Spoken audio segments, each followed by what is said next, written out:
네, 윤 선생 ETF 교실입니다. 오늘도 윤재홍 선임 연구위원 함께 할게요. 안녕하세요. 안녕하세요. 네. 자, 오늘은 어떤 주제 가지고 이야기 나눌지 일단은 화면으로 먼저 확인해 보겠습니다. 오늘도 특징 ETF로 일단 시장 분위기 좀 볼 텐데요. 혼조 보인 시장 속에서 어떤 ETF들이 눈에 띄었는지 정리해 봤습니다. 에너지 그리고 중국 이런 것들 좀 확인해 보도록 하죠. 일단은 에너지부터 이야기를 좀 해볼까 봐요. 국제유가가 계속해서 연중 최고가를 경신하고 있다 보니 관련된 ETF에도 관심이 자연스럽게 많을 수밖에 없어요. 네, 일단 가장 이제 유가 상승의 수혜를 많이 받는 것들이 대표적인 이제 에너지 섹터 관련 네. ETF들일 것 같아요. 그래서 지금 이제 바로 또 화면 보면서 좀 말씀을 네. 드려보면 우선 이 S&P 500 대비해서 이 에너지 섹터 ETF 좀 최근 들어서 상대적인 좀 강세를 보이고 있습니다. 지금 이제 왼쪽 차트에서 보시는 이 회색 음영, 네. 회색 음영 위에 올라와 있으면 이 에너지 섹터 ETF가 S&P 500 대비 좀 더 이제 아웃퍼폼을 하고 있다라고 해석을 하시면 될 것 같은데요. 네. 최근 들어서 이제 그 상대 강세를 좀 더 키워가는 모습 그러네요. 좀 관찰할 수가 있겠습니다. 에너지 섹터 ETF 그 가운데서 이제 대표적으로 이야기할 수 있는 엑셀이의 흐름이 S&P 대비 최근에 좋은 모습이 나타나고 있다라는 걸 이제 왼쪽 그래프를 통해서 확인해 봤어요. 엑셀이 안에는 어떤 종목들이 들어있는지 좀 확인해 볼까요? 네, 우선 이 엑셀이 티커를 가진 이 ETF는 간략하게 좀 설명드리면 이 미국 대표 지수인 S&P 500 지수 내에서 이 에너지 섹터 기업들만 묶은 ETF입니다. 지금 이제 오른쪽 차트 보시게 되면 이 편입 상위 종목들이 나와 있는데요. 일단 시가총액을 가중으로 좀 하고 있다 보니까 이 시가총액 큰 종목들이 많이 편입이 되어 있어요. 네. 그래서 대표적인 게 이 엑슨모빌이라든가 쉐브론 이 두 개 종목의 비중이 거의 40% 그러네요. 딱 정해지면 거의 40%죠. 40%를 차지하고 있고요. 이외에도 뭐 슐럼버거라든가 코노코필립스라든가 이런 기업들을 좀 편입을 하고 있습니다. 에너지 섹터 ETF가 이렇게 긍정적인 흐름을 최근에 계속해서 보여주고 있는 이유를 알아야 이게 지속될지에 대한 판단도 할 수 있을 텐데 그 내용을 좀 볼까요? 네, 우선 가장 대표적인 이유는 아까 말씀 주셨던 원유 가격이 올라가고 있다라는 네. 부분이 될 것 같고요. 역시나 또 바로 화면 보면서 좀 말씀드려보면 결국 이 원유가 최근에 올라간 이유 좀 살펴보게 되면 어떤 러시아라든가 혹은 이 사우디 이런 이제 원유의 핵심 생산 국가들이 계속 이제 감산 관련된 네. 이슈들을 좀 던지고 있어요. 그러다 보니까 유가 좀 올라가고 있는 추세가 좀 계속해서 좀 이어지고 있다라고 좀 정리를 할 수가 있겠습니다. 일단 뭐 유가가 계속 오르고 있기 때문에 자연히 이제 그 안에서 움직이고 있는 에너지 종목들이 많이 포함되어 있는 관련 ETF의 흐름도 좋을 수밖에 없다. 에너지 ETF의 지속성에 대한 판단을 하려면 결국은 유가의 흐름에 대해서 관심을 갖고 보셔야 할 것 같습니다. 두 번째는 마리아나 ETF예요. 네, 좀 올해 중에 가장 안 좋았던 테마라든가 산업 중에 하나가 이 마리아나 그래요. 산업 테마였어요. 지금 바로 이제 화면 보시게 되면 최근 1년 주가로 보게 되면 이제 작년 9월 9일을 100으로 잡았을 때 40까지 다시 말해서 최근 1년 동안 60% 넘게 또 하락을 하긴 네. 했었습니다. 그러던 것이 최근 들어서 지금 급등하는 모습 좀 볼 수가 있고요. 이유를 좀 살펴보면 이 정부 차원에서 이 마약류 등급 하향 가능성 네. 이런 부분들이 좀 언급이 되다 보니까 이 주가도 좀 급등을 하고 미국에서? 네, 그렇죠. 네. 이제 오른쪽 차트에서 보시는 것처럼 자금 유입도 동반이 좀 되고 있습니다. 다만 이런 부분들에 대해서 뭔가 좋게 뭔가 본다라기보다는 단기간에 굉장히 급등을 했어요. 지금 왼쪽에 보시는 이 티커로 이제 오른쪽에 보시는 이 엠소스 네. 티커를 가진 ETF 같은 경우는 단기간에 지금 100% 가까이 좀 상승을 했거든요. 그러네요. 그러다 보니까 좀 굉장히 또 주의하십사 한 번 더 좀 말씀을 드리도록 하겠습니다. 알겠습니다. 변동성 굉장히 커질 수 있다라는 거 지난 사례 그리고 뭐 최근에 이제 흐름을 보면 아실 수 있을 것 같아요.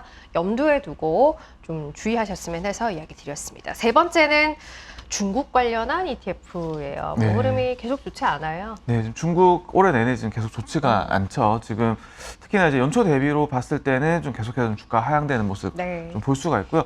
자, 그러다 보니까 좀 작은 부분에 있어서도 조금 이제 문제가 생기는 문제라기보다는 조금 이제 변동이 좀 감지가 네. 되고 있습니다. 지금 화면에서 보시는 것은 왼쪽은 이 미국에 상장되어 있는 이 중국 MSCI 중국 지수를 추종한 ETF인 티커로 이제 MCHI 네. ETF고요. 오른쪽은 아무래도 중국 비중이 높은 이 이머징 티커로 이제 EEM 티커를 가진 ETF입니다. 지금 이제 뒷면에 이 주황색으로 나타나는 것이 자금 흐름인데 네. 지금 이제 MCHI 같은 경우도 그렇고 이 이머징 같은 경우도 자금 유출이 좀 발생을 하고 있다라는 거 관찰을 할 수가 있겠습니다. 이제 계속 부진한 흐름이 이어지고 있다 보니 자금 측면에서도 변화가 조금 생기고 그렇죠. 있다라는 예. 것 보셔야겠네요. 알겠습니다. 자, 그럼 이제 시장 동향을 좀 짚어보도록 할 텐데 오늘은 국내에서 해외 투자하시는 분들은 과연 어떤 ETF에 많은 관심을 갖고 계신지 관련 리포트 나왔어요. 그 내용을 좀 추려주셨죠? 네, 우선 크게 두 가지 측면에서 이제 어떤 순매수 상위를 좀 지켜보고 네. 있습니다. 첫 번째는 이 시장의 관심이 좀 어디로 가고 있나라는 어떤 전체적인 경향성을 통해서 어떤 뭐 채권이라든가 이런 것에 대해서 좀 자금 유입이 계속되고 있구나라는 것과 같은 이제 경향성을 또 살펴볼 수가 있고요. 네. 두 번째는 간혹 가다가 이제 어떤 신규 ETF라든가 이런 것들도 등장을 해요. 그래서 어떤 것들이 있나 좀 살펴보면서 다른 사람들은 어떻게 투자를 하고 네, 있나라는 네. 부분들 좀 살펴볼 수가 있겠습니다. 바로 이제 넘어가서 좀 살펴보면요. 우선 이렇게 보고서가 좀 나와 있죠. 지금 화면 보시면 네. 이제 이런 식으로 이제 매달마다 이제 보고서를 좀 작성을 하고 있고요. 아마 이번 달, 다시 말해서 8월 달 기준으로 말씀드렸을 때 가장 큰 특징은 이 채권형에 대한 강한 수요가 계속해서 이어지고 있다. 이건 뒷부분에 또 말씀드릴 거고요. 네. 그리고 투자 대상이 좀 굉장히 다각화가 되고 있다라는 부분도 좀 정리를 할 수가 있을 것 같습니다. 네. 기존의 어떤 채권, 대표지수, 배당 요정 세 가지 정도 카테고리였다라고 하게 되면 최근 들어서 특히나 8월 달 들어서는 어떤 중국, 홍콩이라든가 혹은 국가 단위로도 뭐 베트남이라든가 멕시코 이런 식으로 좀 굉장히 좀 다양화가 좀 이루어지고 있고요. 몇 가지 좀 참고 삼아 좀 말씀드리면 이 8월 기준으로 봤을 때 이 순매수 상위 50개 종목 중에서 ETF는 7억 5천만 달러 정도 좀 순유입이 있었습니다. 네. 전체 대비해서 거의 한 40% 가까이 차지를 하고 있다라고 좀 볼 수가 있겠습니다. 알겠습니다. 일단 특징이 어떤 것들이 있었는가를 좀 추려주셨어요. 뭐 대표적으로 채권형 쪽으로의 수요는 여전히 계속되고 있다라는 것, 또 이제 투자 대상들이 많이 다각화되고 있다라는 거, 뭐 이런 부분들 짚어주셨는데 실질적으로 어떤 것들을 샀는지 보면서 그걸 좀 확인해 보죠. 네, 우선 순위 바로 좀 살펴볼게요. 일단 1위에서 5위까지 먼저 좀 살펴보면 역시나 레버리지들이 많습니다. 3배, 네, 미국 국채 네. 장기물 3배짜리, 반도체 산업 3배짜리, 그리고 뭐 테슬라 레버리지 이런 것들도 네. 지금 1위에서 5위 사이에 지금 다 들어와 그러네요. 있고요. 자, 근데 여기서 봤을 때 좀 굉장히 많이 들어오는 게 바로 이제 미국 국채입니다. 그러네요. 첫 번째 장기. 나와 있는 네. TMF 같은 경우도 이제 미국 국채 장기물의 레버리지고 세 번째 나와 있는 2621 일본 상장 ETF예요. 네. 일본 상장 ETF도 이제 미국 국채 장기물에 대해서 또 투자를 하고 있습니다. 그리고 TLT 같은 경우도 이제 미국 국채 장기물이고요. 자, 바로 이제 또 6위에서 10위까지 또 네. 순위 바로 넘어가 보면 배당 성장 관련된 것들은 여전히 좀 수요가 계속해서 있어요.